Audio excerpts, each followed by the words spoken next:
Assalomu alaykum. Mehmonlar, bugun Agrobankda navbatdagi tadbirkorlar uchrashuv kuni tadbirkorlik subyektlari yoki yangi tadbirkorlar xulosalariga shu bankimiz kredit maqsadlari to'g'risida ozgina tushuncha yoki ozgina ma'lumot berib kelamiz. Hozir hammani xabari bor.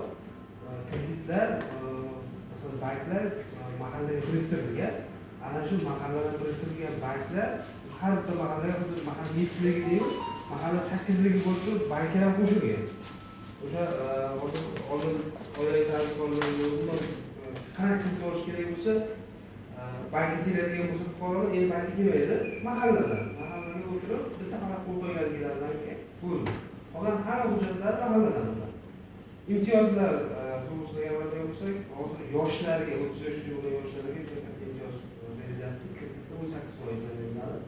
30 yoshgacha yangi tadbirkorlik qilaman degan yoshlarga teplitsa, sport ishlab chiqarish bo'lsa hamma sohada 18% imtiyoz berilgan. Oilaviy tadbirkorlikda boshqa yo'nalish bo'yicha olsa faqat mahallalarda, mahalla loyihasidan emas,